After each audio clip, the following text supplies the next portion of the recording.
great for me to have him here today, and I'm looking forward to hearing what he has to say and to get us to do together in thinking about leadership for everyone. Robert's worked in a number of leadership positions over the years. For a time he was leading the Pree Leadership Center in California when he was living and working there for a number of years. So leadership is something he knows quite a lot about. And I'm sure we're going to find what he has to say helpful to us today. So Robert, over to you. Thank you very much for coming. Thank you. Thanks, Jeremy.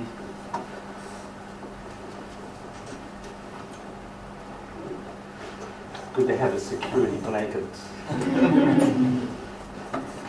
even if we end up not using it.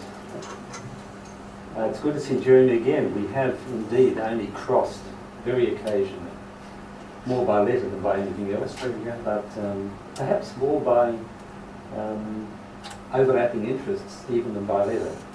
It's interesting when you meet up again with people whom you've connected with in the past and you find bits and pieces of your life overlapping with each other at huge distances, often with great gaps in between. So he's just written a book, and it's right at the centre of one of my interests, so I hadn't heard about it, so there you go, that's what happens.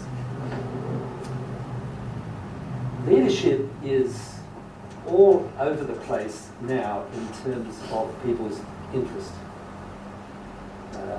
I suspect that no generation before ours has used the word as much as any previous one. Somehow we are besotted with it. Here we are watching Donald Trump and Hillary Clinton slug it out in this kind of huge leadership contest that's going on in the US. It's not at a great level, although their position that they're fighting for is hugely important, but why are we so fascinated with that? It's not just the entertainment value, it's got something to do with things that are a lot deeper than that. We hear troubling news about leadership that's gone wrong. It's happened in my country in politics and in other spheres. Volkswagen Motors, I mean, who would have thought of this classy, German, high-quality institution, turning the whole thing upside down? Very sad indeed. I suppose Brexit was an example for you of things that unpredictably went this way rather than that way, or that way rather than this way. And who's at fault? Who will take the place of whoever should have been there or not been there? We keep circling around leadership studies, leadership courses, leadership websites, books on leadership, articles on leadership, websites on leadership, etc., etc. All of these proliferate at an extraordinary rate. It's impossible to keep up with it. I'm only in it part-time now, but I know people in it full-time, and they just can't keep pace with what's happening in the field. Why? Why? Is it that we've suddenly discovered it's an area that we need to know more about and should have taken more seriously?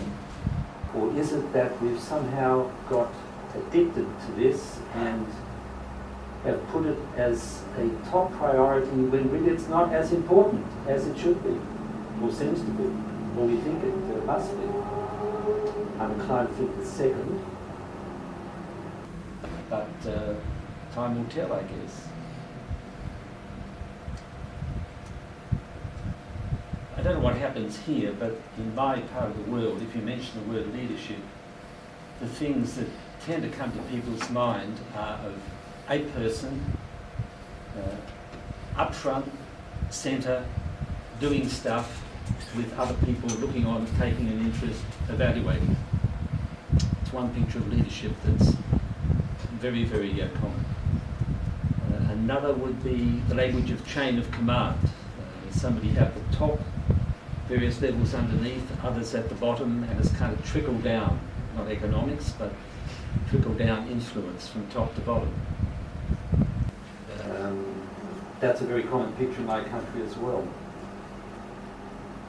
Another would be a figure who is issuing commands or directives, very clear cut. Others sit up and take notice, and they've got to get on and do whatever the leader says. These are not the only ways in which leadership is talked about, but certainly they're very, very common. And as much in the church, I think, in my neck of the woods, as anywhere else, and probably more so in the United States, where I worked for a while, than in my own country. We, after all, mostly came from convict stock, so, we had a certain disregard and suspicion of leadership, more than most. But on the other hand, we're used to being bossed around since we were convicts, so we kind of put up with it as well. It's a strangely paradoxical approach that marks us. But leadership isn't always solo.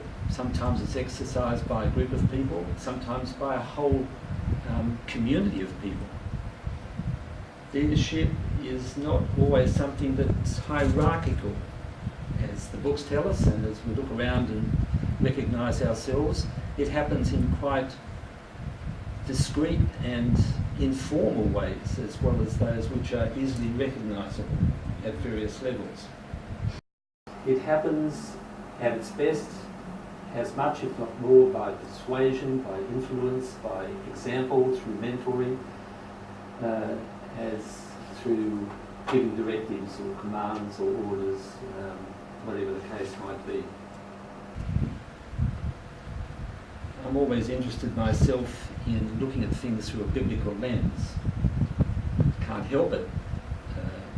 I've been taken apart by people who said it's a waste of time, or others who say it's the long way round, just kind of cut to the chase, but I can't help it.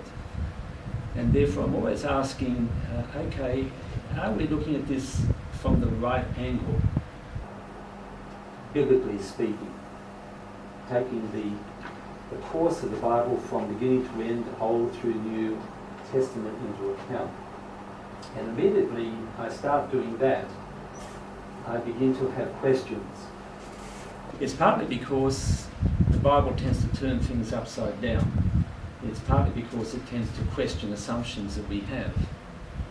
It's partly that it comes at things from a new angle that you had not really thought about before. And the more I dwell in that whole way of looking at life, the more I'm forced to ask whether those pictures of leadership that I gave are anywhere near correct. There's some truth in them, but there's also a huge amount of illusion, falsity. The thing which keeps coming to me from a biblical point of view is that leadership is something which in some way, in some place, through some people,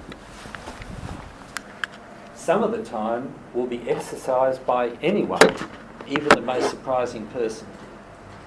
And at points exercised by a whole group of people. In fact, potentially exercised by everyone. It's not a common way of thinking, though it's beginning to seep into the business literature. It's beginning to seep into books that are written. There's one out there I see, Everyone Leads. It's a book I hadn't come across, but it's getting at what I'm saying here. You could start, I think, as a bottom line from the Bible and say everyone has an investment in leadership and everyone is or should be involved in it in some degree or other. One